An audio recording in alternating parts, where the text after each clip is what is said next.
Welcome to my channel. Subscribe, listen, and enjoy my stories every day. The light from my laptop screen flickered in the dimness of my home office, a stark contrast to the storm brewing outside. Rain pattered against the window as I mindlessly scrolled through videos online, seeking distraction from the dreariness. My finger paused on a live stream titled Big Reveal. Curiosity piqued, I clicked. It opened to a scene in a sunlit backyard, laughter and chatter filling the air. The camera focused on a couple standing near a table adorned with flowers and a large, black balloon hanging ominously above it. My heart froze as I recognized Sarah, my wife, beaming up at the man beside her. That couldn't be right. She was supposed to be on a business trip in Denver. The man, an average-looking guy with a wide smile, held a pin in one hand and wrapped his other arm around Sarah. "Ready, love?" he asked, his voice brimming with excitement. Sarah nodded, her eyes shining with unshed tears of joy. "Let's tell everyone," she replied, her voice trembling with emotion. They counted down together, 3, 2, 1, and the pin pierced the balloon. Pink confetti exploded into the air, showering them as their friends cheered. "We're having a girl," the man shouted, then leaned in and kissed Sarah passionately. I felt as if the ground had fallen away beneath me. "We're having a girl," echoed in my mind, a cruel taunt. That kiss, it wasn't the kiss of a casual fling, it was filled with history, intimacy, love. Grappling with reality, I watched as they embraced, their friends surrounding them with congratulations. The video continued, but the sound seemed to fade away as a cold fury settled in my chest. After what felt like an eternity, I shut the laptop with a snap. My hands trembled. This wasn't just a simple affair, it was a second life, complete with a child on the way. The betrayal was profound, extending beyond our marriage vows to the very foundation of trust we had built our relationship upon. I rose from my chair, pacing the floor. My mind raced with the implications of what I had just seen. Revenge, an idea that had never appealed to me before, suddenly seemed the only fitting response to such deceit. As the storm outside intensified, so did my resolve. I would confront Sarah, but not tonight. I needed a plan, something that would match the scale of her betrayal. In the days that followed, my actions were calculated. I contacted a lawyer, gathered evidence of her infidelity, and prepared my case. When Sarah returned, claiming her trip had been extended due to unforeseen meetings, I was ready. The confrontation was brief. I watched the color drain from her face as I laid out the divorce papers and explained that I knew everything. Her apologies, her pleas, it was all background noise to me now. "I can't believe this is happening," she whispered, a tear sliding down her cheek. "Believe it," I said, my voice steady despite the storm inside. "You made your choice." With the divorce finalized swiftly, I cut all ties. Sarah tried to reach out, to explain, to reconcile, but I was done. She had made her bed, and now she had to lie in it. I thought that by ending things, the pain would subside, but it lingered, a constant reminder of the life I thought I had. As I embarked on this new, solitary path, the need for revenge slowly faded, replaced by a desire to rebuild and find peace. Yet, the impact of her betrayal remained, a shadow in my new life.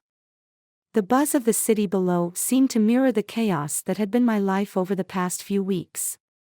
I stared out of the window of my new apartment, a high-rise escape from the memories that haunted my previous home. As I prepared for another solitary evening, a knock at the door jolted me from my reverie. I opened the door to find Mia, a friend I hadn't seen since college, standing in the hallway. Her presence was a surprise. Our interactions had been limited to occasional social media exchanges over the years. "Jack, we need to talk," she said without preamble, brushing past me into the apartment. "What's going on, Mia? How did you even know I moved here?" I asked, closing the door. She turned to face me, her expression serious. I heard about your divorce. I'm sorry, Jack, but that's not why I'm here. It's about Sarah. I stiffened at the mention of her name. What about her? Mia hesitated, her eyes searching mine. It's complicated. Can we sit? We moved to the living room, and she took a deep breath before continuing. I work for a private investigation firm now. After I heard about what happened, I did some digging. Sarah's situation, it's bigger than you think. Bigger how? My interest peaked despite my reservations. It's not just cheating, Jack. The man she's with, Eric, he's involved in some shady business dealings. I think Sarah might be, too, or at least she's caught up in it somehow. I processed her words, a mix of anger and concern churning within me. Why are you telling me this, Mia? What are you expecting me to do? I thought you should know. Also, I could use your help, Mia said, her tone earnest. I've hit a wall in my investigation. You were close to her, maybe you can provide some insight or help me access places I can't. I sighed, torn. Part of me wanted nothing more to do with Sarah or her life, yet another part, a darker, vengeful side, wanted to know just how deep her betrayal went. All right, I'll help. But I do this for myself, not for her. Mia nodded, pulling out her laptop. Good. Let's start with Eric. I found connections to a couple of offshore accounts, but there's more. Look, she pointed at a series of transactions on the screen that linked back to a company I recognized, one that Sarah had dealt with during our marriage. As we delved deeper, the pieces began to connect, forming a picture that was as intriguing as it was disturbing. Each discovery fueled a new wave of resolve in me. This wasn't just about getting back at Sarah anymore. It was about uncovering the truth. The evening wore on, and Mia's phone buzzed. She glanced at it and frowned. I have to go, but this is just the beginning, Jack. Are you sure you're up for this? I nodded, more committed now than I had been when she first arrived. Yes. Let's find out everything. As Mia left, I felt a renewed sense of purpose. I wasn't just a bystander in my own life anymore. I was an active participant in unraveling a mystery that went far beyond a simple affair. The night's revelations had opened a new chapter, not just in my personal story, but in a larger, more dangerous game. The next morning dawned clear and bright, a stark contrast to the shadows that now colored my thoughts. Armed with a newfound purpose and a thirst for the truth, I paced my apartment, planning my next move. My phone rang, cutting through the silence. It was Mia. Jack, can you meet me downtown in an hour? There's someone you need to talk to. Her voice was tense, urgent. Sure, I'll be there. Who is it? I asked, grabbing my keys. It's better if I show you. And Jack, be careful. We might be stepping into deeper waters than I thought, she cautioned before hanging up. The drive downtown was quick, my mind racing as fast as the cars around me. I spotted Mia outside a quaint coffee shop, her posture rigid with anxiety. She waved me over, her eyes darting around the street. Thanks for coming. Follow me, she said, leading me inside. We took a secluded table at the back, and she leaned in close. The person I want you to meet is Marcus. He used to work with Eric, Sarah's friend. Before I could ask more, a tall, wiry man approached our table. His eyes were sharp, missing nothing. Mia, who's this? He asked, nodding at me. This is Jack. He's on our side, Mia assured him, and Marcus sat down, sizing me up with a skeptical gaze. Jack, I was part of a group that did some off-the-books jobs with Eric. Things got messy, and I got out. But I think he's dragging your ex into something dangerous, Marcus began, his voice low and serious. What kind of jobs are we talking about? I asked, my curiosity piqued. Smuggling, for starters. But there's more: fraud, money laundering. And from what I gather, it's about to escalate, Marcus replied. Why would Sarah get involved in something like this? The question hung heavily between us. People change, or maybe we never really know them, Mia interjected, watching me closely. Marcus nodded, continuing, I don't know her reasons, but I've seen her with Eric, talking to some shady characters. If she's in, she might not know how to get out. Or maybe she doesn't want to, I added, the bitterness evident in my voice. We need to find out what's going on. If we can expose the operation, it might be enough to pull her out of there, or at least save others from getting pulled in, Mia said, determination lining her features. So, what's the plan? I asked, ready to take action. First, we gather more evidence. I have some contacts who might help us get closer to Eric without raising suspicion. Jack, you could be crucial here. You know Sarah, her habits, her friends. Anything that seems off could be a lead, Marcus outlined. I'm in, I affirmed, despite the complexity of my emotions.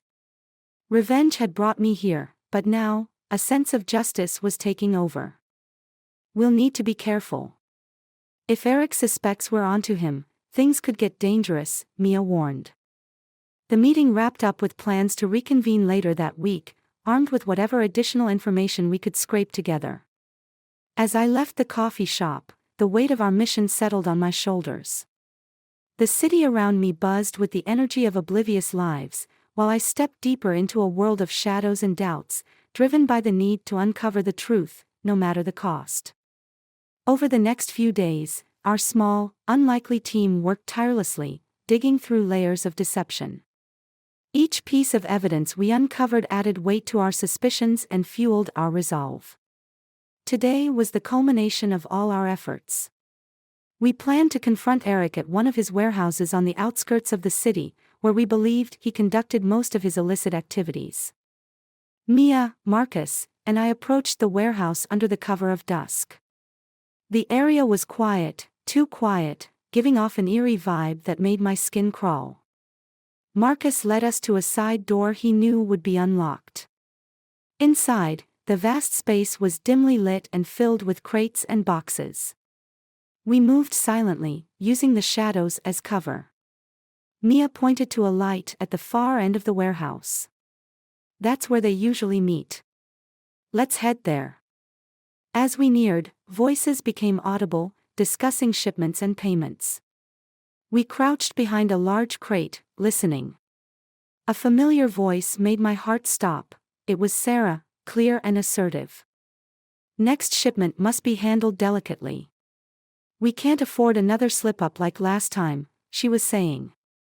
Relax, everything's under control, another voice replied, undoubtedly Eric's. Unable to wait any longer, I stepped out from our hiding spot, followed closely by Mia and Marcus. Really, Eric? Because it doesn't look like it from where I'm standing, I announced, letting my presence be known. Sarah and Eric turned in shock. The look on Sarah's face when she saw me was one I'd remember forever, part guilt, part fear. Jack. What are you? How did you find? Save it, Sarah. I know everything. The smuggling, the laundering. You're in deep, I said, my voice cold and hard. Eric stepped forward, a smirk forming on his face. You think you've got it all figured out, don't you, Jack? Before I could respond, Marcus moved past me, pulling out his phone to show Eric a video of him and his associates in action. We have enough to go to the police. It's over, Eric. Eric's smirk faded as he glanced at the video, then back at Sarah. You led them here, didn't you? You're betraying me.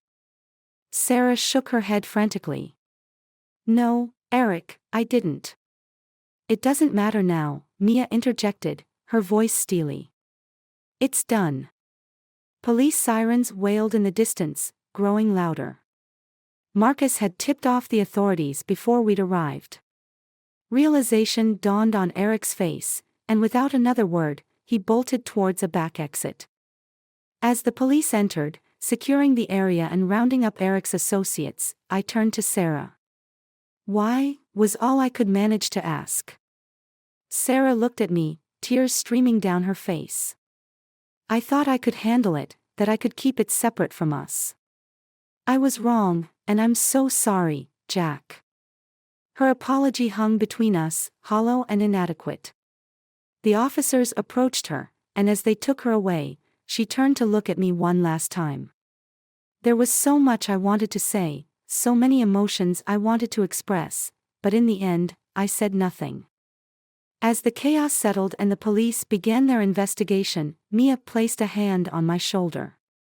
"You okay?" "No, but I will be," I replied, watching as the police car with Sarah drove away into the night. Mia nodded, understanding all that was left unsaid between us. "Come on, let's get out of here." We walked back to our cars, the air crisp and cold against my face. I knew this was just the beginning of a long journey towards healing and forgiveness, but I also knew some wounds might never fully heal. As we drove away, the warehouse fading into the background, I realized that this was not just an end, but also a beginning.